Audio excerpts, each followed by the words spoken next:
संस्कार भारती कोकण प्रांताच्या ठाणे समितीच्या वतीनं भारतमाता पूजनाचा कार्यक्रम आयोजित करण्यात आला होता.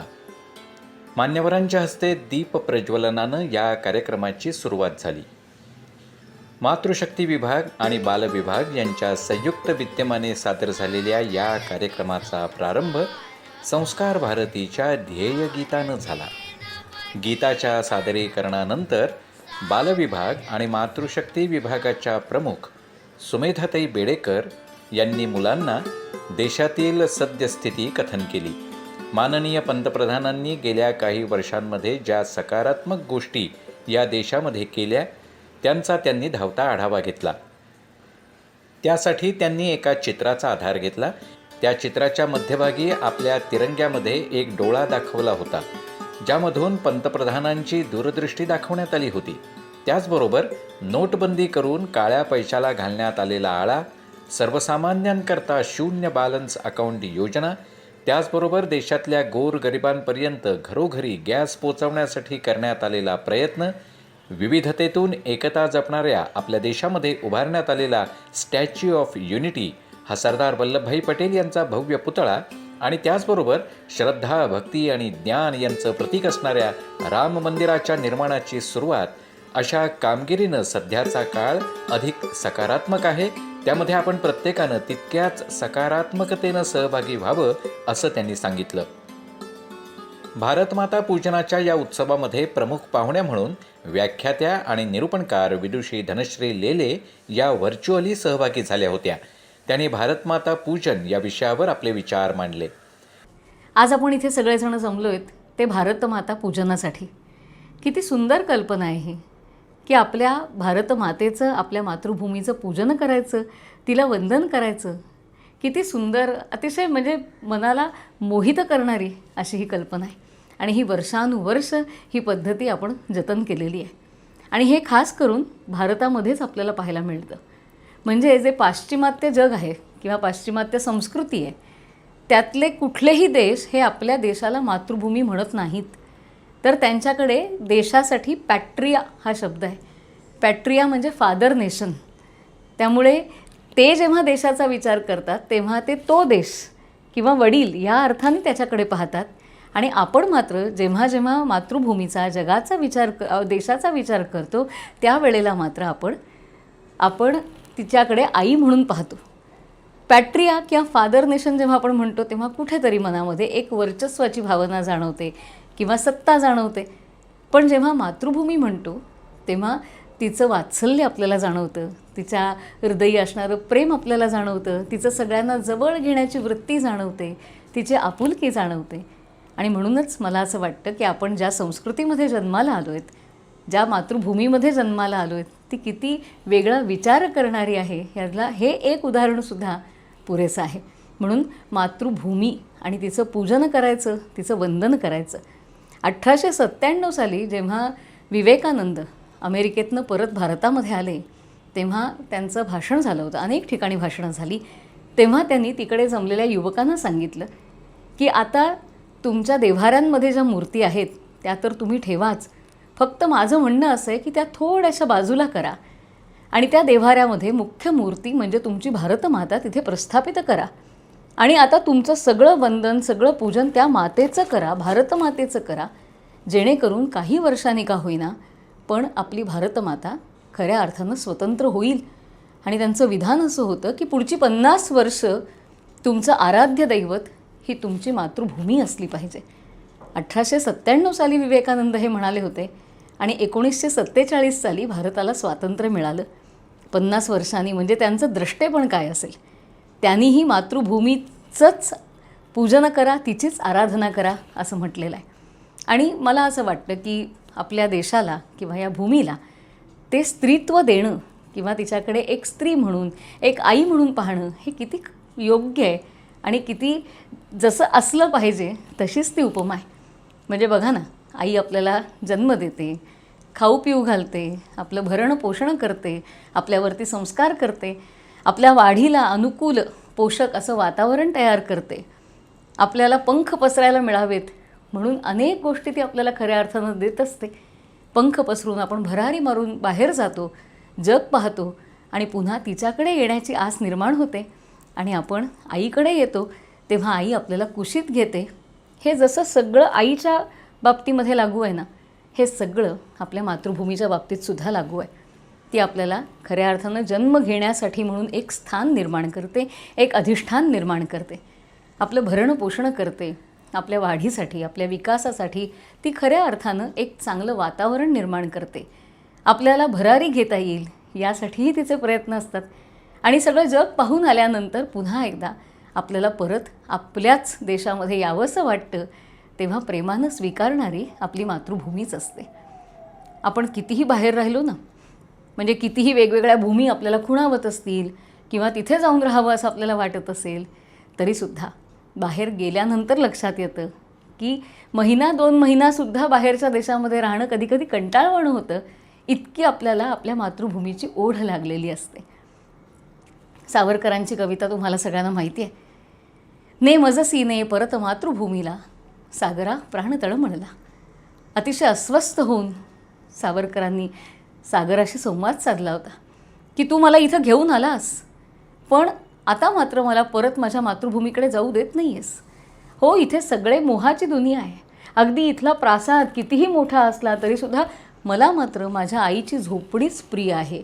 कारण मला तिथं गेल्यानंतर जी ऊब मिळते, जे प्रेम मिळतं ते ह्या मोहामध्ये किंवा ह्या वैभवामध्ये ते प्रेम मला मिळत नाही, असं सावरकर म्हणतात.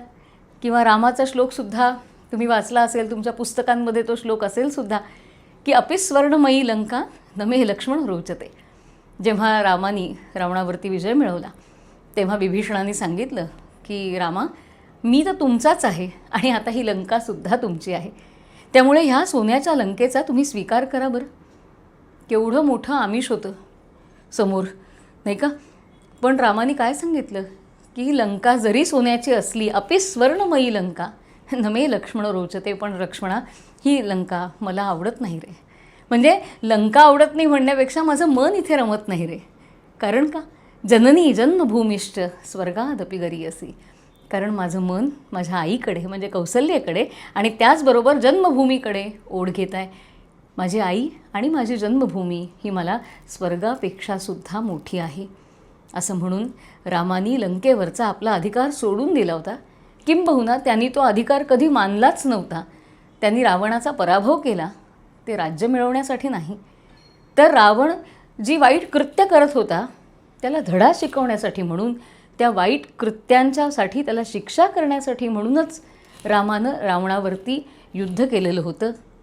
केवळ जय मिळवण्यासाठी किंवा संपत्ती मिळवण्यासाठी युद्ध त्यांनी केलं नव्हतं. किंबहुना भारताचा हा पिंडच नाही, साम्राज्य विस्तार हा आपला भारतीयांचा पिंड नाही. मला राज्य हवं आहे म्हणून, मला संपत्ती हवी आहे म्हणून मी दुसऱ्यावरती आक्रमण करायचं आणि त्याचं सगळं लुटून आपल्याकडे आणायचं, ही भारतीयांची वृत्ती नाही, ही भारतीयांची मानसिकता नाही. आणि तेच रामानीसुद्धा आपल्यासमोर आदर्श ठेवला आहे. किंबहुना जे आपलं नाही ते कोणी आपल्याला देऊ जरी केलं तरीसुद्धा नाही म्हणता आलं पाहिजे.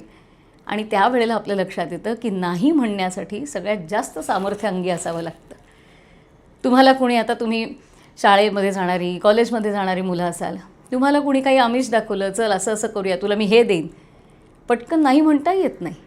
अशा वेळेला हा विचार आणायचा की जर माझ्या भल्याचं असेल तरच मी ते करीन, आणि जे माझ्या भल्याचं आणि पर्यायानं माझ्या घरच्यांना आनंद देणारं आणि माझ्या समाजाला उपकारक जे असेल तेच मी करीन. केवळ माझा वैयक्तिक मोह किंवा माझा वैयक्तिक स्वार्थ मी कधीही पाहणार नाही. हा केवढा मोठा धडा रामचंद्रांनी आपल्याला घालून दिला आहे. आज तुम्ही भारतरत्नांविषयी बोलणार आहात, ऐकणार आहात. मगाशी मी सावरकरांचा उल्लेख केला, रामचंद्रांचा उल्लेख केला. यानं भारतरत्न लौकिक अर्थानं कुणीही दिलेलं नाही. सावरकरांनाही भारतरत्न दिलेलं नाही, ते मिळायला पाहिजेच. पण मी तर असं म्हणते की किती जणांना आपण भारतरत्न देणार? कृष्णाला कोण भारतरत्न देणार? रामचंद्रांना आपण भारतरत्न देणारे कोण? अहो, ती भारताची रत्नच होती. ती भारतभूमीमध्ये निर्माण झालेली खऱ्या अर्थानं रत्नसंपदा ही मंडळी आहेत. मग त्यांना भारतरत्न किताब मिळाला तर फारच छान, पण नाही मिळाला म्हणून ती भारतरत्न नाही तशातला भाग नाही. त्यामुळे सावरकर काय, रामचंद्र काय, कृष्ण काय, कितीतरी हुतात्मे आहेत, कितीतरी स्वातंत्र्य सैनिक आहेत ज्यांचं काम खरोखरच भारतरत्नाच्या तोडीचं आहे, पण प्रत्येकाला हे रत्न देणं आपल्याला शक्य होत नाही, हा किताब देणं आपल्याला शक्य होत नाही, पण तरीसुद्धा ती भारतरत्नच आहेत. किंबहुना मला तर कधीकधी असं वाटतं की प्रत्येकाला कसा देणार हो किताब. आपण अशी परिस्थिती निर्माण केली पाहिजे की ती जी समिती असते भारतरत्न देणारी, त्यांच्यासमोर खरा प्रश्न आपण ठेवला पाहिजे. कसा की आपण सगळ्यांनीच इतकं तोलामोलाचं काम केलं पाहिजे की त्या समितीला प्रश्न पडावा की अरे किती जणांना भारतरत्न देऊ. म्हणजे आपलं काम हे त्या तोलामोलाचं असलं पाहिजे, त्या तोडीचं काम आपण केलं पाहिजे. आणि भले कुठलाही पुरस्कार नाही मिळाला तरी चालेल, माझ्या मातृभूमीसाठी मी हे केलं, हा विचार हाच खरा पुरस्कार असतो. तिचे पांग फेडणं हे आपल्या सगळ्यांचं काम आहे. तिने कधीच काही मागितलेलं नाही. ती कधी असं म्हणत नाही की तुम्ही माझ्यामध्ये जन्माला आलात तर तुम्ही मला काहीतरी दिलं पाहिजेत. भारत मातेचं असं कधीच म्हणणं नाही. तिने जे आपल्याला दिलं आहे ते इतकं अफाट आहे, इतकं अमाप आहे की आपण तिला काहीच त्याची काय म्हणतात परतफेड आपण करू शकणार नाही. पण तरीसुद्धा आपल्या कृतीतनं, आपल्या विचारातनं आपण या ना त्या रूपानं त्या गोष्टीची परतफेड करणं हे फार गरजेचं आहे. विवेकानंदांचं एक उदाहरण सांगते. विवेकानंदांनी एकदा भाषणामध्ये समोर बसलेल्या तरुणांना असं म्हटलं होतं की भारताच्या सेवेसाठी घरदारच सोडून बाहेर पडलं पाहिजे असं अजिबात नाही. ते केलं तर फारच छान, पण तेच करायला पाहिजे असं नाही. तर मग काय करता येईल? मुख्य म्हणजे भारतमातेचा अपमान सहन न करणं ही तिची पहिली सेवा आहे. आणि मला असं वाटतं आजची परिस्थिती हे फार वाक्य सातत्यानं लक्षात ठेवण्यासारखी आहे. आमच्या मातेचा अपमान जर कुणी केला तर तो आम्ही कधीही सहन करणार नाही, हे आपल्या मनामध्ये ठसवून ठेवायला हवं. आणि त्यांनीच पुढे सांगितलं होतं की भारतावरती विनोद केले जातात. भारतीय म्हणजे अडाणी, भारतीय म्हणजे अंधश्रद्ध, भारतीय म्हणजे वेळ न पाळणारे, अशी विशेषणं आपल्याला लावली जातात. आणि ती विशेषणं आपण मान्य करतो, ही आपली चूक आहे. आणि ती केवळ अमान्य करून भागणार नाही, तर ती विशेषणं चुकीची आहेत हे दाखवून देण्यासाठी आपल्याला प्रयत्न करायला हवेत. आणि म्हणून भारतमाता पूजन करताना फक्त तिला फूल वाहिलं, हळदी कुंकू वाहिलं, तिला हात जोडले तिच्यासमोर, म्हणजे ते पूजन होत नाही. तर दर दिवशी हे फक्त आज आपण प्रत्यक्ष केलेलं पूजन असतं. पण 26 जानेवारी 2021 ते 26 जानेवारी 2022 या संपूर्ण वर्षभरामध्ये दर दिवशी मी असं काहीतरी करीन, असा विचार करीन, असं काहीतरी कार्य करीन, काम करीन की जेणेकरून अप्रत्यक्षरित्या का होईना पण भारतमातेचं पूजनच मी करीन. जे चांगलं आहे ते मी स्वीकारेन. शेवट करताना काय म्हणावं? कितीतरी विविध श्लोक आत्ता समोर येत आहेत. अनेक सुंदर सुंदर कवितांचे दाखले समोर दिसत आहेत, कडवी दिसत आहेत. पण आत्ता मी शेवट करताना एक सुभाषित आहे संस्कृतातलं, ते म्हणावंसं वाटतं आहे. इतकं सुंदर आहे ते. नाना धर्म निगूढ तत्व निचिता यत् संस्कृती राजते सेयं भारत भूर्नितांत रुचिरा मातैव नः सर्वदा तस्या उन्नति हेतवे हि भवतां ज्ञानं तथा मे बलं संपन्ना बलशालिनी विजयतां मे मातृभू सर्वदा संपन्ना बलशालिनी विजयतां मे मातृभू सर्वदा. नाना धर्म निगूढ तत्व निचिता यात संस्कृती राजते. अहो, जिच्यामध्ये विविध धर्म आनंदाने नांदत आहेत, जिच्यामध्ये विविध प्रकारचं तत्त्वज्ञान आनंदाने प्रवाहित झालेलं आहे, अशी ही माझी भारतमाता आहे. नाना धर्म निगूढ तत्व निचिता यत् संस्कृती राजते सेयं भारत भूर नितांत रुचिरा. अशी ही आमची भारतभूमी अत्यंत सुंदर आहे, अत्यंत देखणी आहे. सेयं भारत भूर नितांत रुचिरा मातैव नः सर्वदा. आणि ती आम्हाला मातेप्रमाणे आहे. तस्या उन्नती हेतवे हि भवतां. तिच्या उन्नतीच्यासाठीच, तिच्या उन्नतीचा हेतू समोर ठेवूनच, तस्या उन्नती हेतवे हि भवतां ज्ञानं तथा मे बलं. माझं बळ, माझं ज्ञान, माझी प्रत्येक गोष्ट ही भारतभूमीसाठी असेल असा विचार आपण केला पाहिजे. आणि संपन्ना बलशालिनी विजयतां मे मातृभूः सर्वदा. अशी संपन्न असणारी, बलशालिनी असणारी अशी माझी मातृभूमी सर्व जगामध्ये खऱ्या अर्थानं शोभून दिसली पाहिजे आणि ती कायम विजयी राहिली पाहिजे. संपन्ना बलशालिनी विजयतां मे मातृभूः सर्वदा. असं म्हणते आणि इथेच थांबते. धन्यवाद. भारतमातेच्या अनेक सुपुत्रांनी देशाच्या स्वातंत्र्ययुद्धात आहुती दिली, तर अनेकांनी स्वातंत्र्य चळवळीत सक्रिय सहभाग घेतला आणि स्वातंत्र्योत्तर काळात सुद्धा देशाच्या विकासामध्ये आपलं योगदान दिलं. हेच भारतमातेचे खरे सुपुत्र आहेत.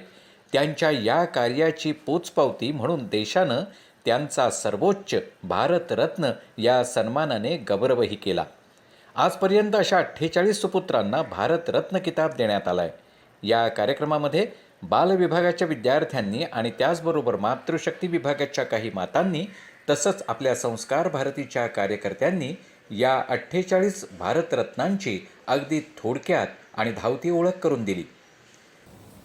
अनौपचारिकपणे राजाजी किंवा CR म्हणून ओळखले जाणारे चक्रवर्ती राजगोपालाचारी हे भारतातील सर्वोच्च नागरिक पुरस्काराचे पहिले उमेदवार ठरले.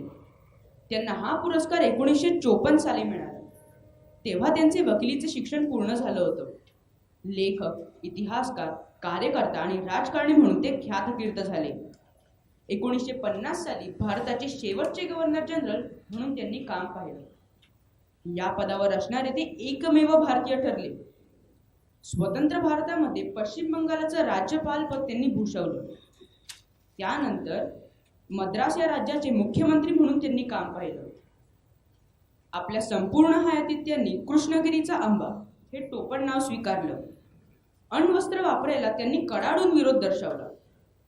त्यांचा जन्म 10 डिसेंबर 1878 रोजी झाला आणि 25 डिसेंबर 1972 रोजी त्यांनी या जगाचा निरोप घेतला.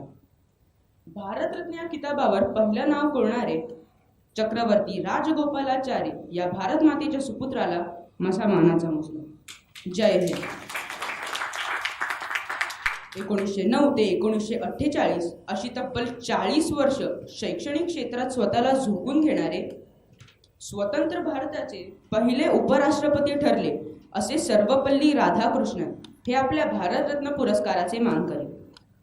त्यांचा जन्मदिवस अर्थात 5 सप्टेंबर हा शिक्षक दिन म्हणून साजरा केला जातो. महाविद्यालयीन जीवनात त्यांनी तत्त्वज्ञानाचा अभ्यास केला व वयाच्या अवघ्या 20व्या वर्षी वेदांत तत्त्वज्ञान या विषयावर प्रबंध लिहिले. हिंदू धर्माबद्दल टीका करत त्याला त्यांनी कायमचं आपल्या धर्माची बाजू मांडून उत्तर दिले. डॉक्टर राजेंद्र प्रसाद यांच्यानंतर स्वतंत्र भारताचे दुसरे राष्ट्रपती म्हणून सर्वपल्ली राधाकृष्णन हे विराजमान झाले. शैक्षणिक क्षेत्रात त्यांनी केलेलं कार्य आणि आपल्या धर्माबद्दलची वास्तव बाजू मांडून भारत देशाची प्रतिमा उंचावणाऱ्या या भारतमातेच्या सुपुत्राला 1954 साली भारतरत्न या सर्वोच्च नागरी पुरस्काराने सन्मानित केलं गेलं. या भारतमातेच्या सुपुत्राला माझा मानाचा मुजरा. जय हिंद. डॉक्टर चंद्रशेखर व्यंकटरमण हे आधुनिक भारतातील एक महान शास्त्रज्ञ होते. विज्ञान क्षेत्रात त्यांनी महत्त्वपूर्ण योगदान देऊन भारताचं नाव जगात उंच केलं. रमण प्रभाव अर्थात रमण इफेक्ट हा त्यांच्या संशोधनापैकी एक महत्त्वपूर्ण शोध होता. त्यासाठी त्यांना 1930 साली नोबेल पुरस्काराने गौरवण्यात आलं. त्यांच्या ह्याच शोधामुळे समुद्राच्या पाण्याचा रंग निळा का असतो हे समस्त मानवजातीला समजलं. संपूर्ण जगात भारताचं नाव गाजवणाऱ्या ह्या शास्त्रज्ञाला त्याच्या संशोधन कार्यामुळे 1954 साली भारतरत्न ह्या सर्वोच्च नागरी पुरस्काराने गौरवण्यात आलं. भारत मातेच्या ह्या सुपुत्राला मानाचा मुजरा. जय हिंद. बौद्ध धर्माशी साधर्म्य राखणारे थिओसॉफी या धर्माचे अनुयायी असणारे डॉक्टर भगवानदास यांनी ब्रिटिशांच्या राजवटीत केंद्रीय विधानसभेत काम पाहिलं.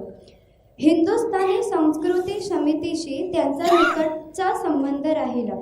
निषेध व्यक्त करण्यासाठी दंगल हा पर्याय होऊ शकत नाही म्हणून हा त्यांचा ठाम विचार होता.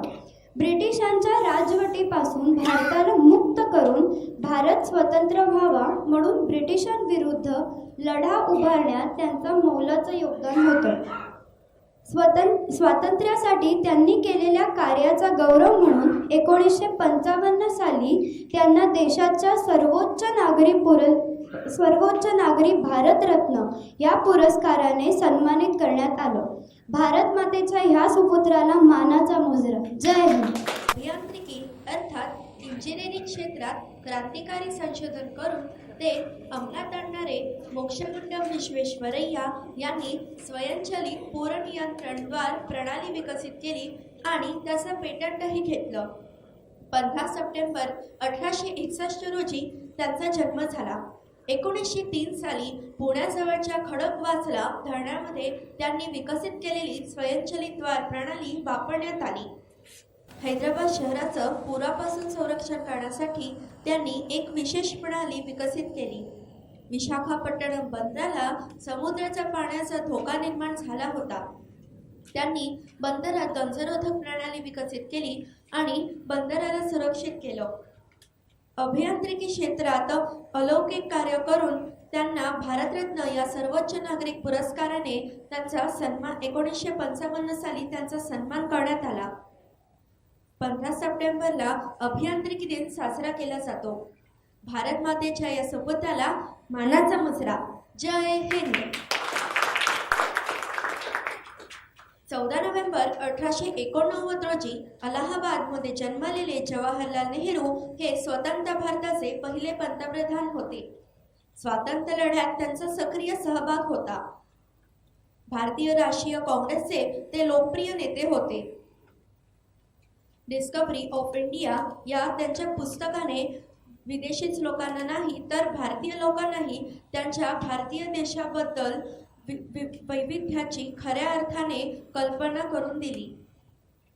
लहान मुलांसोबत रमणारे, त्यांच्यावरती प्रेम करणारे म्हणजेच जवाहरलाल नेहरू अर्थात पंडित जवाहरलाल नेहरू यांचा जन्मदिवस म्हणजे 14 नोव्हेंबरला आपण बालदिन साजरा करतो. त्यांना 1955 साली त्यांच्या कार्याचा गौरव म्हणून भारतरत्न या सर्वोच्च नागरिक पुरस्काराने त्यांचा सन्मान करण्यात आला. भारत मातेच्या या सुपुत्राला मानाचा मुजरा. जय हिंद. आंदोलनात सहभागी असणारे स्वातंत्र्य सेनानी गोविंद वल्लभ पंत हे खऱ्या अर्थाने आधुनिक भारताचे निर्माते होते. हिंदी भाषेला राष्ट्रीय भाषा म्हणून मान्यता मिळवून देण्यासाठी त्यांनी खूप मेहनत घेतली. स्वातंत्र्य लढ्यात त्यांनी दिलेल्या योगदानामुळे आणि हिंदी भाषा प्रस्थापनेसाठी त्यांनी केलेल्या कार्यामुळेच भारतरत्न या सर्वोच्च नागरी सन्मान चिन्हावर 1957 साली त्यांचं नाव जोडलं गेलं. भारत मातेच्या या सुपुत्राला मानाचा मुजरा. जय हिंद. महर्षी म्हणून प्रसिद्ध असणारे धोंडो केशव कर्वे यांनी सामाजिक सुधारणा क्षेत्रात अलौकिक कार्य केलं. विशेषतः महिलांच्या उन्नतीसाठी ते नेहमी प्रयत्नशील राहिले. ते विधवा पुनर्विवाहाचे खंदे पुरस्कर्ते धोंडो केशव कर्वे यांनी स्वतः विधवा विवाह केला. विधवांच्या शिक्षणासाठी विशेष प्रोत्साहन द्यायला ते नेहमी अग्रेसर राहिले. 1956 साली भारतरत्न या सर्वोच्च सन्मानानं त्यांना गौरवण्यात आलं. भारत मातेच्या या सुपुत्राला मानाचा मुजरा. जय हिंद. शिक्षणतज्ञ, समाजसेवक आणि स्वातंत्र्य सेनानी तसेच राजकारणी म्हणून ख्यातकीर्त डॉक्टर बिधानचंद्र रॉय यांनी स्वतंत्र भारतात पश्चिम बंगालचे मुख्यमंत्री म्हणूनही काम पाहिले. दुर्गापूर, कल्याणी, बिधाननगर, अशोकनगर आणि हावडा या 5 प्रख्यात शहरांच्या स्थापनेत त्यांचा महत्त्वाचा वाटा होता. म्हणूनच त्यांना आधुनिक पश्चिम बंगालचे निर्माते म्हणूनही ओळखले जाते. संपूर्ण देशात दरवर्षी 1 जुलै हा राष्ट्रीय डॉक्टर दिन बिधानचंद्र रॉय यांच्या स्मृतीप्रित्यर्थ साजरा केला जातो. 1961 साली त्यांना भारतरत्न या सर्वोच्च नागरी पुरस्कार देऊन त्यांना सन्मानित करण्यात आले. भारत मातेच्या या सुपुत्राला माझा मानाचा मुजरा. जय हिंद. यांचा जन्म 1 ऑगस्ट 1882 मध्ये अलाहाबाद इथे झाला. ते एक थोर स्वातंत्र्य सैनिक होते. त्यांना उत्तर प्रदेशाचे महात्मा गांधी म्हणूनही ओळखले जाते. त्यांनी भारताच्या फाळणीला केलेला विरोध कायम स्मरणात राहील असाच होता. त्यासोबतच हिंदी भाषेला एक अधिकृत भारतीय भाषा म्हणून मान्यता मिळवण्यात त्यांचा महत्त्वाचा वाटा होता. लोक त्यांना आदराने राजश्री म्हणूनही संबोधत. 1961 साली त्यांना भारताचा सर्वोच्च नागरी पुरस्कार भारतरत्न देऊन त्यांना सन्मानित करण्यात आले. भारत मातेच्या या सुपुत्राला माझा मानाचा मुजरा. जय हिंद. डॉक्टर राजेंद्र प्रसाद हे एक स्वातंत्र्य कार्यकर्ते, वकील आणि भारताचे पहिले राष्ट्रपती होते. भारतीय स्वातंत्र्य चळवळीत राजेंद्र प्रसाद हे भारतीय राष्ट्रीय काँग्रेसमध्ये सामील झाले. मिठाचा सत्याग्रह, भारत छोडो चळवळ यात ते सक्रिय राहिले. 1947 मध्ये स्वातंत्र्य मिळाल्यानंतर प्रसाद यांची भारतीय संविधान समितीचे अध्यक्ष म्हणून निवड झाली. 1950 मध्ये त्यांनी भारताचे पहिले राष्ट्रपती म्हणून काम पाहिलं. त्यांनी भारतातील शिक्षणाच्या विकासाला प्रोत्साहन दिलं. राजेंद्र प्रसाद यांनी संसद सदस्यांसाठी नवीन मार्गदर्शक तत्त्वे तयार केली, जी अजूनही अनुसरली जातात. बिहारी विद्यार्थी परिषद तयार करण्यात प्रसाद यांचा मोठा वाटा होता. त्यांच्या याच कामाकरिता त्यांना 1962 मध्ये भारतरत्न देऊन सन्मानित करण्यात आलं. भारत मातेच्या या सुपुत्राला माझा मानाचा मुजरा. जय हिंद. की हुसेन खान हे अर्थशास्त्रज्ञ म्हणून ख्यातकीर्त होते. ते 13 मे 1967 पासून ते 3 मे 1969 पर्यंत भारताचे तिसरे राष्ट्रपती म्हणून सर्वोच्च पदावर विराजमान झाले. त्याआधी त्यांनी बिहारचे राज्यपाल म्हणून 1957 ते 1962 पर्यंत काम पाहिलं. ते जामिया मिलिया इस्लामिया संस्थेचे सहसंस्थापक होते आणि 1928 पासून त्यांनी तिथेच व्हाईस चान्सलर म्हणून काम पाहिलं. हुसेन यांच्यामुळे जामिया भारतीय स्वातंत्र्य चळवळीमध्ये सामील झाली. त्यांना 1963 मध्ये त्यांच्या याच कार्याकरता भारतरत्न हा भारताचा सर्वोच्च नागरी पुरस्कार सन्मान देण्यात आला. ते राष्ट्रपती पदावर असताना त्यांनी इहलोकाची यात्रा संपवली. भारत मातेच्या या सुपुत्राला माझा मानाचा मुजरा. जय हिंद. भारताचा इतिहास, भाषा, संस्कृती आणि साहित्य यांचे अभ्यासक असणारे अर्थात प्रख्यात इंडोलॉजिस्ट पांडुरंग वामन काणे म्हणजेच ऐतिहासिक संशोधन क्षेत्रातलं मोठं नाव. तब्बल 40 वर्ष धर्मशास्त्राचा इतिहास या 6500 पानी संशोधन ग्रंथावर ते काम करीत राहिले. याच अलौकिक कार्यकर्ता त्यांना 1963 मध्ये भारतरत्न देऊन गौरविण्यात आलं. 20व्या शतकात धर्मशास्त्राचा इतिहास या नावाने लिहिलेला त्यांचा 5 खंडांचा ग्रंथ म्हणजेच प्राचीन सामाजिक नियमांचा विश्वकोश आहे. यामुळेच प्राचीन भारतातील सामाजिक प्रक्रियेचा अभ्यास करायला मदत होते. भारत मातेच्या या सुपुत्राला मानाचा मुजरा. जय हिंद. भारतीय राजकारणातले शांत, संयमी व्यक्तिमत्व म्हणजेच लालबहादूर शास्त्री. शास्त्रीजींनी भारताचे दुसरे पंतप्रधान म्हणून काम पाहिलं. गुजरातच्या आनंद मिल्क युनियन लिमिटेडला अर्थात अमूल दूध सहकारी संस्थेला पाठिंबा देऊन आणि राष्ट्रीय दूध व्यवसाय विकास मंडळाची स्थापना करून त्यांनी श्वेतक्रांतीच्या राष्ट्रीय मोहिमेलाही प्रोत्साहन दिलं. भारताच्या अन्न उत्पादनाला चालना देण्याची गरज अधोरेखित करत शास्त्रीजींनी भारतातील हरित क्रांतीलाही प्रोत्साहन दिलं. जय जवान जय किसान हा नारा देत केलेल्या या क्रांतीमुळे पंजाब, हरियाणा आणि उत्तर प्रदेशात अन्नधान्याच्या उत्पादनात वाढ झाली. त्यांच्या याच कार्यांमुळे मूर्ती लहान पण कीर्ती महान असणाऱ्या शास्त्रीजींना 1966 साली भारतरत्न हा सर्वोच्च सन्मानाने गौरविण्यात आलं. भारत मातेच्या या सुपुत्राला मानाचा मुजरा. जय हिंद. इंदिरा गांधी या भारताच्या पहिल्या महिला पंतप्रधान होत्या. त्यांची आर्यन लेडी ऑफ इंडिया म्हणून ख्याती होती. त्यांनी जानेवारी 1966 ते मार्च 1977 आणि पुन्हा जानेवारी 1980 ते मार्च पासून त्यांच्या हत्येपर्यंत देशाचं पंतप्रधानपद भूषविलं. बांगलादेशाची स्थापना आणि ऑपरेशन ब्लू स्टारद्वारे खलिस्तानी चळवळीला घेतलेला आळा या त्यांच्या पंतप्रधान कारकिर्दीतल्या महत्त्वाच्या घटना. आत्तापर्यंतच्या देशाच्या इतिहासातील त्या एकमेव महिला पंतप्रधान आहेत. त्या स्वतः पंतप्रधानपदी असतानाच त्यांना भारतरत्न पुरस्कार देऊन त्यांचा गौरव करण्यात आला. भारत मातेच्या या सुपुत्रीला मानाचा मुजरा. जय हिंद. टेरेसा अर्थात मदर टेरेसा या भारतीय रोमन कॅथोलिक नन आणि मिशनरी होत्या. कॅथोलिक चर्चने त्यांना संतपद बहाल केलं. त्या आयर्लंडच्या वास्तव्यानंतर 18व्या वर्षी भारतात आल्या. इथेच त्यांनी आयुष्यभर वास्तव्य केलं. 1950मध्ये टेरेसा यांनी मिशनरीज ऑफ चॅरिटी या रोमन कॅथोलिक धार्मिक मंडळाची स्थापना केली. 1932चा रॅमन मॅगसेसे पुरस्कार आणि 1979चा नोबेल शांतता पुरस्कारानंतर टेरेसा यांना 1980 साली भारताने भारतरत्न हा पुरस्कार देऊन सन्मानित केलं. भारत मातेच्या या सुपुत्रीला मानाचा मुजरा. जय हिंद. 24 ऑगस्ट 1969 ते 24 ऑगस्ट 1974 मध्ये भारताचे राष्ट्रपती होते. ते भारताच्या इतिहासातले चौथे राष्ट्रपती होते. अपक्ष उमेदवार असूनही राष्ट्रपती पदावर विराजमान होणारे पहिले उमेदवार ठरले.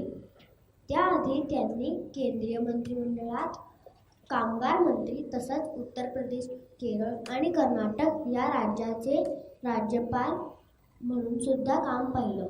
व्ही गिरींचा 1975मध्ये भारतरत्न देऊन सन्मान करण्यात आला. भारत मातेच्या सुपुत्राला मानाचा मुजरा. जय हिंद. कुमारस्वामी कामराज हे भारतीय राष्ट्रीय काँग्रेसचे संस्थापक अध्यक्ष होते. 1960च्या दशकात भारतीय राजकारणामध्ये किंगमेकर म्हणून त्यांना ओळखलं जायचं. नेहरूंच्या मृत्यूनंतर लाल बहादूर शास्त्री यांना आणि शास्त्रीजींच्या मृत्यूनंतर इंदिरा गांधी यांना पंतप्रधान म्हणून स्थान देण्यात कुमारस्वामींचा महत्त्वाचा वाटा आहे. कामराज मद्रास राज्याचे तिसरे मुख्यमंत्री आणि लोकसभेचे सदस्यही होते. ते त्यांच्या साधेपणा आणि सचोटीसाठी ओळखले जात. मद्रास राज्याच्या पायाभूत सुविधा विकसित करण्यात त्यांनी महत्त्वपूर्ण भूमिका बजावली. त्यांच्या याच कार्यकर्ता त्यांना 1976मध्ये भारतरत्न देऊन सन्मानित करण्यात आले. भारतमातेच्या या सुपुत्राला मानाचा मुजरा. जय हिंद. अहिंसा आणि मानवी हक्कांचे पुरस्कर्ते विनायक नरहरी अर्थात विनोबा भावे हे त्यांनी राबवलेल्या भूदान चळवळीसाठी विशेष प्रसिद्ध आहेत. भूदान चळवळ ही एक स्वयंसेवी जमीन सुधार चळवळ होती. त्यांना गांधीजींचे आध्यात्मिक वारसदार म्हटलं जातं. ते प्रख्यात तत्त्वज्ञ होते. त्यांनी भगवद्गीतेचा गीताई हा मराठी अनुवाद केला. त्यांना 1983मध्ये भारतरत्न देऊन सन्मानित करण्यात आले. भारत मातेच्या या सुपुत्राला मानाचा मुजरा. जय हिंद. भारतातील ब्रिटिश सरकारला विरोध करणारे अब्दुल गफ्फार खान यांना बादशाह खान किंवा बच्चा खान म्हणून ओळखले जायचे. ते हिंदू मुस्लिम ऐक्याचे पुरस्कर्ते होते. अहिंसा आणि सहिष्णुता असे समान विचार असल्यामुळे त्यांची महात्मा गांधींशी घनिष्ठ मैत्री होती. यामुळे त्यांच्या निकटवर्ती सहकारी अमीरचंद बोंबवाल यांनी त्यांना सरहद्द गांधी हे टोपणनाव दिलं. त्यांनी 1929मध्ये खुदाई खिदमतगार नावाची ब्रिटिश राजवटीविरोधातील एक अहिंसक चळवळ सुरू केली. त्यांच्या याच कार्याकरता त्यांना 1987 साली भारताचा सर्वोच्च नागरी पुरस्कार भारतरत्न देऊन सन्मानित करण्यात आलं. भारत मातेच्या या सुपुत्राला मानाचा मुजरा. जय हिंद. रामचंद्र हे MGR म्हणून प्रसिद्ध असलेले दाक्षिणात्य चित्रपट अभिनेते होते. चित्रपटातील यशस्वी आणि लोकप्रिय कारकिर्दीनंतर ते राजकारणात प्रवेशले. त्यांनी 1977 ते 1987 दरम्यान 10 वर्षे तामिळनाडूचे मुख्यमंत्री म्हणून काम पाहिलं. ते परोपकारी आणि मानवतावादी म्हणूनही ख्यातकीर्त होते. त्यांना MGR यांना 1988मध्ये भारतरत्न पुरस्कार देऊन त्यांचा सन्मान करण्यात आला. भारत मातेच्या या सुपुत्राला माझा मानाचा मुजरा. जय हिंद. भीमराव रामजी आंबेडकर हे कायदे पंडित, अर्थतज्ञ, राजकारणी आणि सामाजिक कार्यकर्ते होते. त्यांनी दलितांच्या उत्थानासाठी विशेष प्रयत्न केले. बौद्ध चळवळीला प्रोत्साहन देत अस्पृश्यांवर होणाऱ्या अत्याचारांविरोधात त्यांनी आवाज उठवला. भारतीय राज्यघटना मसुदा आयोगाचे सदस्य राहिलेले भीमराव आंबेडकर स्वतंत्र भारताचे पहिले कायदा आणि न्याय मंत्री होते. त्यांची भारतीय घटनेचे शिल्पकार म्हणून विशेष ओळख आहे. त्यांच्या याच कार्याकरता त्यांना 1990 साली भारतरत्न हा पुरस्कार प्रदान करून त्यांचा सन्मान करण्यात आला. या भारतमातेच्या या सुपुत्राला माझा मानाचा मुजरा. जय हिंद. नेल्सन मंडेला हे दक्षिण आफ्रिकेचे स्वातंत्र्य सेनानी व राष्ट्राध्यक्ष होते. मंडेला यांचा जन्म 18 जुलै 1918 रोजी दक्षिण आफ्रिकेत झाला. ते आफ्रिकेचे पहिले राष्ट्रपती होते. फादर ऑफ दी नेशन म्हणून त्यांना ओळखलं जायचं. 1962 ते 1990 एवढा प्रदीर्घ काळ त्यांना तुरुंगवासात घालावा लागला. नेल्सन मंडेला यांना 1990मध्ये भारतरत्न आणि 1993 साली नोबेल पुरस्कार देऊन सन्मानित करण्यात आले. 5 जानेवारी 2013 रोजी वयाच्या 95व्या वर्षी मंडेला यांचं निधन झालं. अखेरपर्यंत त्यांनी वर्णद्वेषाविरुद्ध दिलेला लढा अनेकांचं जीवन सुखकर करणारा ठरला. या सुपुत्राला मानाचा मुजरा. जय हिंद. राजीव गांधी हे भारताचे 6वे पंतप्रधान होते. वैमानिक प्रशिक्षण पूर्ण केलेल्या राजीव गांधींनी 1984मध्ये त्यांच्या आईच्या म्हणजेच इंदिरा गांधींच्या हत्येनंतर पंतप्रधान पदाचा कार्यभार सांभाळला. वयाच्या 40व्या वर्षी पंतप्रधान बनलेले हे भारताचे सर्वात तरुण पंतप्रधान होते. त्यांनी 1984 ते 1989 या काळात पंतप्रधान पदाची धुरा सांभाळली. श्रीलंकन तामिळांच्या विरोधात श्रीलंकेत शांतता दल पाठवल्याचा राग मनात ठेवून आतंकी तामिळींनी 1991 साली त्यांची हत्या केली. त्याच वर्षी त्यांना भारतरत्न देऊन त्यांचा सन्मान करण्यात आला. भारत मातेच्या या सुपुत्राला मानाचा मुजरा. जय हिंद. पटेल यांनी स्वातंत्र्य लढ्यासाठी खूप मोठे योगदान दिले. 31 ऑक्टोबर 1875मध्ये जन्मलेल्या वल्लभभाईंना लोकांनी प्रेमाने आणि आदराने सरदार ही उपाधी दिली. भारत छोडो आंदोलनात ते आघाडीवर होते. भारताला स्वातंत्र्य मिळाल्यानंतर देशाचे पहिले गृहमंत्री व उपपंतप्रधान झालेले वल्लभभाई हे पेशाने वकील होते. वकिली करीत असताना ते महात्मा गांधींच्या विचारांनी भारले आणि स्वातंत्र्य लढ्यात उतरले. 15 डिसेंबर 1950मध्ये त्यांचं निधन झालं. काही वर्षांनी म्हणजेच 1991मध्ये त्यांना भारतरत्न देऊन गौरवण्यात आलं. भारत मातेच्या या सुपुत्राला माझ्या मानाचा मुजरा. जय हिंद.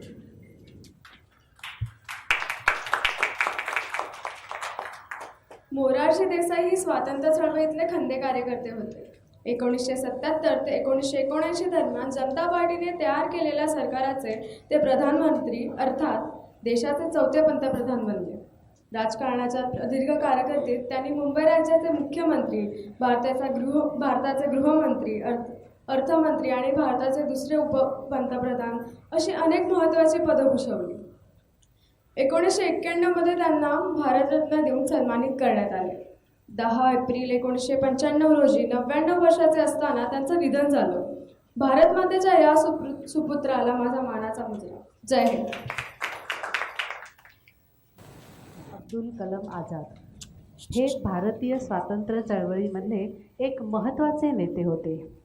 त्यांचं मूळ नाव मोहिउद्दीन अहमद. अब्दुल कलाम ही त्यांची पदवी होती. त्यांचा जन्म 11 नोव्हेंबर 1888मध्ये मक्का येथे झाला. मक्का म्हणजेच आत्ताचे सौदी अरेबिया.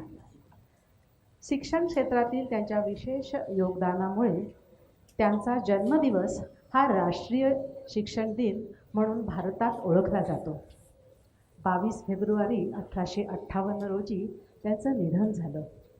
त्यांच्या निधनाच्या अनेक वर्षानंतर म्हणजेच 1992मध्ये त्यांना भारतरत्न हा सर्वोच्च सन्मान देण्यात आला. भारत मातेच्या या सुपुत्राला मानाचा मुजरा. जय हिंद. जहांगीर रतनजी दादाभाई टाटा म्हणजे JRD टाटा हे पहिले भारतीय उद्योजक आणि वैमानिक होते. त्यांना भारतातील विमान वाहतूक उद्योगाचे जनक मानले जाते. JRD टाटा यांचा जन्म 29 जुलै 1904 रोजी पॅरिस येथे झाला. विमान वाहतुकीबरोबरच त्यांनी अनेक स्वदेशी उद्योगांचा पाया रोवला. रतनजी टाटांनी त्यांच्या हयातीमध्ये अनेक पुरस्कार मिळाले. भारत सरकारने त्यांना पद्मभूषण पुरस्काराने गौरवले आणि 1992मध्ये भारतरत्न देऊन सन्मानित केले. 29 नोव्हेंबर 1993मध्ये वयाच्या 89व्या वर्षी त्यांचं निधन झालं. भारत मातेच्या या सुपुत्राला मानाचा मुजरा. जय हिंद.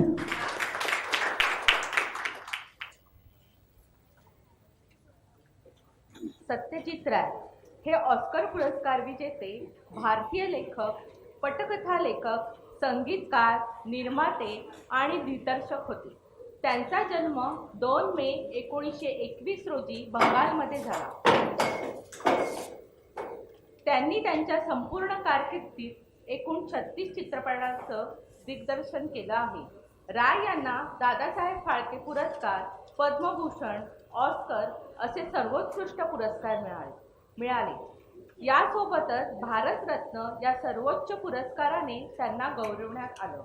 भारत मातेच्या या सुपुत्राला मानाचा मुजरा. जय हिंद. आऊल पाकीर जैनुलब्दीन अब्दुल कलाम म्हणजेच APJ अब्दुल कलाम हे एक वैज्ञानिक होते. त्यांचं संपूर्ण जीवनचरित्र युवकांसाठी प्रेरणादायी आहे. भारताचे 11वे राष्ट्रपती म्हणून त्यांनी 2002 ते 2007 पर्यंत काम पाहिलं. त्यांना पीपल्स प्रेसिडेंट म्हणून संबोधलं जायचं. 15 ऑक्टोबर हा त्यांचा जन्मदिन वाचक दिन म्हणून साजरा केला जातो. अब्दुल कलाम यांना 1981 मध्ये पद्मभूषण, 1990 मध्ये पद्मविभूषण तर 1997 मध्ये भारतरत्न या सर्वोच्च पुरस्काराने सन्मानित करण्यात आलं. 27 जुलै 2015 साली मेघालयात भाषण देता त्यांचं निधन झालं. भारत मातेच्या या सुपुत्राला मानाचा मुजरा. जय हिंद. गुलजारीलाल नंदा हे एक राजकीय नेते आणि प्रख्यात अर्थशास्त्रज्ञ होते. विशेष म्हणजे कामगारांच्या प्रश्नांमध्ये ते तज्ज्ञ होते. नंदा यांचा जन्म 4 जुलै 1898 रोजी पंजाबमधल्या सियालकोट येथे झाला. 1964 मध्ये जवाहरलाल नेहरू आणि 1966 मध्ये लालबहादूर शास्त्री यांच्या निधनानंतर 2 अल्प कालावधींसाठी ते भारताचे कार्यवाहक पंतप्रधान होते. 1997 मध्ये त्यांना भारतरत्न हा भारताचा सर्वोच्च नागरी पुरस्कार देण्यात आला. 1998 मध्ये 99 वर्षांचे असताना त्यांचं निधन झालं. भारत मातेच्या या सुपुत्राला मानाचा मुजरा. जय हिंद. अरुणा आसिफ अली या भारताच्या एक महान आणि प्रख्यात शिक्षिका आणि प्रकाशिका होत्या. त्यांचा जन्म 16 जुलै 1909 रोजी पंजाबमध्ये झाला. भारताला स्वातंत्र्य मिळवून देण्यात त्यांचं महत्त्वाचं योगदान राहिलं. त्यांना 1992 मध्ये पद्मविभूषण आणि 1997 साली भारतरत्न या सर्वोच्च पुरस्काराने गौरवण्यात आलं. भारत मातेच्या या सुपुत्रीला मानाचा मुजरा. जय हिंद. तमिळनाडूमधल्या मदुराई शहरातल्या सुब्बुलक्ष्मी यांचा जन्म 16 सप्टेंबर 1916 रोजी मद्रासमध्ये झाला. मदुराई षण्मुखवडिवू सुब्बुलक्ष्मी यांच्या संगीत साधनेतून साकारलेल्या गानकलेने प्रभावित होत लता मंगेशकर यांनी त्यांना तपस्विनी म्हटलं. उस्ताद बडे गुलाम अली खान यांनी सुस्वर लक्ष्मी संबोधलं, तर किशोरी आमोणकर यांनी 8वा सूर असा गौरव केला. मॅग्सेसे पुरस्कार मिळवणाऱ्या त्या पहिल्या भारतीय आहेत. त्यांच्या सांगीतिक कार्याची दखल घेत भारत सरकारने त्यांना पद्मभूषण, पद्मविभूषण आणि 1998 साली भारतरत्न या सर्वोच्च पुरस्कारानेही गौरवलं. भारत मातेच्या या सुपुत्रीला मानाचा मुजरा. जय हिंद. चिदंबरम सुब्रमण्यम हे भारतीय स्वातंत्र्य लढ्यातील बिनीचे कार्यकर्ते होते. त्यांचा जन्म 30 जानेवारी 1910 झाला. त्यांनी काही वर्ष महाराष्ट्राचे राज्यपाल म्हणून पदभार सांभाळला. 1972 सालच्या हरितक्रांतीमधला त्यांचा सहभाग अनेकांना प्रेरणादायी ठरला. त्यांना त्यांच्या या उपक्रमाबद्दल 1998 साली भारतरत्न हा सर्वोच्च पुरस्कार देण्यात आला. भारत मातेच्या या सुपुत्राला मानाचा मुजरा. जय हिंद. जयप्रकाश नारायण, ज्यांना लोकनायक म्हणून देखील ओळखलं जायचं, ते एक स्वातंत्र्य लढ्यातील कार्यकर्ते होते. त्यांचा जन्म 11 ऑक्टोबर 1902 साली बंगालमध्ये झाला. त्यांना hero of quit India movement म्हणून ओळखलं जायचं. नारायण जेव्हा काँग्रेसमध्ये होते तेव्हा महात्मा गांधी त्यांचे मार्गदर्शक होते. 1965 साली त्यांना मॅगसेस पुरस्कार आणि 1999 साली भारतरत्न हा सर्वोच्च सन्मान देऊन गौरवण्यात आले. भारत मातेच्या या सुपुत्राला मानाचा मुजरा. जय हिंद. रविशंकर चौधरी ज्यांना पंडित रविशंकर म्हणून ओळखलं जात, त्यांचा जन्म 7 एप्रिल 1920 मध्ये बनारसमध्ये झाला. ते एक सुप्रसिद्ध संगीतकार आणि प्रख्यात सितार वादक होते. सत्यजित राय यांचा अ ट्रायलॉजी या चित्रपटाचे रविशंकर संगीत दिग्दर्शक होते. त्यांना 1967 मध्ये पद्मभूषण आणि 1988 मध्ये पद्मविभूषण आणि 1999 मध्ये भारतरत्न देऊन गौरवण्यात आले. भारत मातेच्या या सुपुत्राला मानाचा मुजरा. जय हिंद. हे अर्थशास्त्रज्ञ आणि तत्वज्ञानी होते. अर्थशास्त्रात त्यांचं बहुमूल्य योगदान आहे. 3 नोव्हेंबर 1933ला बंगालमध्ये जन्मलेल्या अमर्त्य सेन यांनी हार्वर्ड युनिव्हर्सिटीत सलग 10 वर्ष प्राध्यापक म्हणून ज्ञानदान केलं. 1948 ते 2004 या काळात मास्टर ऑफ ट्रिनिटी कॉलेज या पदावर त्यांची नियुक्ती झाली. या पदावर काम करणारे ते पहिले भारतीय ठरले. 1998 मध्ये अर्थशास्त्रातील नोबेल पारितोषिक देऊन त्यांना गौरवण्यात आलं. त्यानंतर पुढल्याच वर्षी म्हणजेच 1999 साली अर्थशास्त्रातील त्यांच्या योगदानाबद्दल भारतरत्न हा सर्वोच्च सन्मान त्यांना देण्यात आला. भारत मातेच्या या सुपुत्राला मानाचा मुजरा. जय हिंद. गोपीनाथ बारडोलोई यांचा जन्म 6 जून 1890 रोजी आसाममध्ये झाला. ते लहान असतानाच त्यांच्या आईचं निधन झालं. तरीही जिद्द न हरता त्यांनी त्यांची वकिली पूर्ण केली. भारतीय स्वातंत्र्य चळवळीमध्ये ते मोलाचे कार्यकर्ते होते. त्यांच्यामुळेच आसामला चीन आणि पूर्व पाकिस्तानपासून वाचवून भारताचा एक भाग आपण यशस्वी झालो. स्वातंत्र्यानंतर ते आसामचे पहिले मुख्यमंत्री बनले. ते खूप लोकप्रिय मुख्यमंत्री ठरले. 15 ऑगस्ट 1950 मध्ये त्यांचं निधन झालं. 1999 साली त्यांना मरणोत्तर भारतरत्न पुरस्कार देऊन सन्मानित करण्यात आलं. भारत मातेच्या या सुपुत्राला मानाचा मुजरा. जय हिंद. लता मंगेशकर या भारताच्या सर्वात प्रख्यात आणि सन्मानित पार्श्वगायिका आहेत. लता दीदींनी आतापर्यंत 1000हून अधिक हिंदी चित्रपटांची गाणी गायली आहेत. त्यांनी 36 भारतीय भाषांमध्येही गाणी गायली आहेत. त्यांना 1969 मध्ये पद्मभूषण, 1989 मध्ये दादासाहेब फाळके पुरस्कार, 1999 मध्ये पद्मविभूषण, 2001 मध्ये भारतरत्न देऊन सन्मानित करण्यात आले. पार्श्वगायिका आणि संगीत दिग्दर्शिका असलेल्या लता मंगेशकर यांना क्वीन ऑफ मेलोडी म्हणून देखील ओळखलं जातं. त्यांना भारतरत्न हा भारताचा सर्वोच्च पुरस्कार तर मिळाला, पण फ्रान्सचा सगळ्यात उच्च मानला जाणारा लीजन ऑफ ऑनर हा पुरस्कारही 2007 साली देण्यात आला. भारत मातेच्या या सुपुत्रीला मानाचा मुजरा. जय हिंद. ज्यांना त्यांच्या संगीत क्षेत्रातल्या प्रतिभेमुळे उस्ताद ही पदवी मिळाली. असे उस्ताद कमरुद्दीन बिस्मिल्ला खान हे प्रख्यात शहनाई वादक होते. त्यांचा जन्म बिहार राज्यात 21 मार्च 1916 मध्ये झाला. वयाच्या 14व्या वर्षी त्यांची पहिली संगीत नोकरी त्यांनी केली. त्यांना 1961 मध्ये पद्मश्री, 1968 मध्ये पद्मभूषण, 1980 साली पद्मविभूषण आणि 2001 मध्ये भारतरत्न हा सर्वोच्च सन्मान देऊन गौरवण्यात आलं. त्यांची ही महान आणि अतुलनीय कारकीर्द 21 ऑगस्ट 2006 रोजी त्यांच्या 90व्या वर्षी त्यांच्या निधनाने थांबली. भारत मातेच्या या सुपुत्रीला मानाचा मुजरा. जय हिंद. भीमसेन गुरुराज जोशी हे किराणा घराण्याचे एक उत्तम दर्जाचे शास्त्रीय गायक होते. त्यांचा जन्म 4 फेब्रुवारी 1922 मध्ये कर्नाटकात झाला. त्यांचं पहिलं गाणं 1941 साली जेव्हा ते 19 वर्षाचे होते तेव्हा प्रदर्शित झालं. त्यांनी अनेक हिंदी व मराठी भजनं आणि भक्तिगीतं गायली आहेत. त्यांना 1972 साली पद्मश्री, 1985 साली पद्मभूषण आणि 1999 साली पद्मविभूषण आणि 2008 साली भारतरत्न पुरस्कार देऊन सन्मानित केलं गेलं. 1998 साली त्यांना संगीत नाटक अकादमी पुरस्कार पण मिळाला होता. भारत मातेच्या या सुपुत्राला माझा मानाचा मुजरा. जय हिंद. हा भारताचा अव्वल क्रिकेटपटू आहे. त्याला क्रिकेट जगतातील एक सर्वोत्कृष्ट फलंदाज म्हणून ओळखलं जातं. त्यांनी आंतरराष्ट्रीय क्रिकेटमध्ये सगळ्यात जास्त धावा काढणारा फलंदाज आहे. त्यांनी शतकांचे शतक केले आहे. सचिन हा प्रत्येक युवा क्रिकेटपटूसाठी एक प्रेरणास्थान आहे.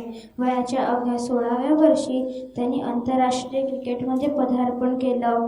ते विश्वचषक जिंकण्याचं स्वप्न 2011 साली पूर्ण झालं. 2013 कसोटी क्रिकेटमधून निवृत्त झाल्यानंतर लगेचच 2015 साली त्याला भारतरत्न पुरस्कार देऊन गौरवण्यात आलं. चिंतामणी नागेशा रामचंद्र राव, ज्यांना CNR राव असंही म्हटलं जातं, हे रसायनशास्त्रज्ञ होते. त्यांनी रचनात्मक रसायनशास्त्रात बहुमूल्य योगदान दिले. हे असे वैज्ञानिक होते ज्यांना नोबेल पारितोषिक सोडून सर्व पुरस्कार मिळालेत. त्यांचा जन्म 30 जून 1934 साली बँगलोर येथे झाला. राव यांना 1974 साली पद्मश्री, 1985 साली पद्मविभूषण आणि 2014 साली भारतरत्न देऊन सन्मानित केलं गेलं. त्यांना विविध परदेशी संस्थांकडून अनेक पुरस्कार मिळाले आहेत. भारत मातेच्या या सुपुत्राला मानाचा मुजरा. जय हिंद. अटल बिहारी वाजपेयी हे असे एक राजकारणी होते ज्यांना साहित्याचा विलक्षण छंद होता.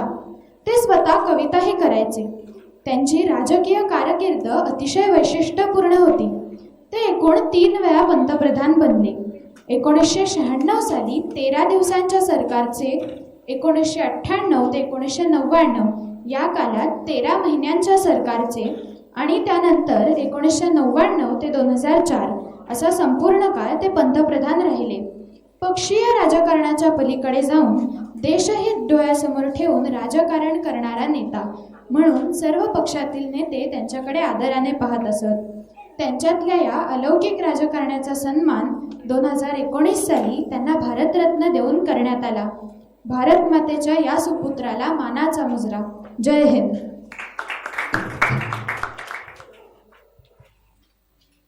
पंडित मदन मोहन मालवीय हे विद्वान, शैक्षणिक सुधारक आणि राजकीय नेते होते. मालवीय हे काँग्रेसचे 3 वेळा अध्यक्ष झाले. अखिल भारतीय हिंदू महासभेचे ते संस्थापक होते. त्यांचा जन्म 25 डिसेंबर 1861 रोजी झाला. 1918 साली त्यांनी सत्यमेव जयते अशी घोषणा लोकांना दिली. 12 नोव्हेंबर 1946 रोजी त्यांचे अलाहाबादेत निधन झालं. प्रत्येक भारतीयाकरता प्रेरणास्थान असलेल्या पंडित मदन मोहन मालवीय यांना 2014 साली भारतरत्न या सर्वोच्च पुरस्काराने सन्मानित करण्यात आलं. भारत मातेच्या या सुपुत्राला मानाचा मुजरा. जय हिंद. प्रणब मुखर्जी हे भारताचे 13वे राष्ट्रपती होते. 11 डिसेंबर 1935 रोजी जन्मलेले प्रणबदा यांनी 1967 सालापासून आपली राजकीय कारकीर्द सुरू केली. 69 साली ते राज्यसभेवर निवडून आले. 2012 साली ते भारताचे राष्ट्रपती झाले. भारतीय राजकारणातील या त्यांच्या योगदानाबद्दल तसंच त्यांनी राबवलेल्या अर्थविषयक धोरणांबद्दल 2019 मध्ये त्यांना भारतरत्न या सर्वोच्च पुरस्काराने सन्मानित करण्यात आलं. भारत मातेच्या या सुपुत्राला मानाचा मुजरा. जय हिंद. अमृतराव देशमुख म्हणजेच नानाजी देशमुख हे एक समाजसेवक आणि राजकीय नेते म्हणून ओळखले जातात. यांनी शैक्षणिक, आरोग्य आणि ग्रामीण स्वावलंबन या क्षेत्रात योगदान दिले.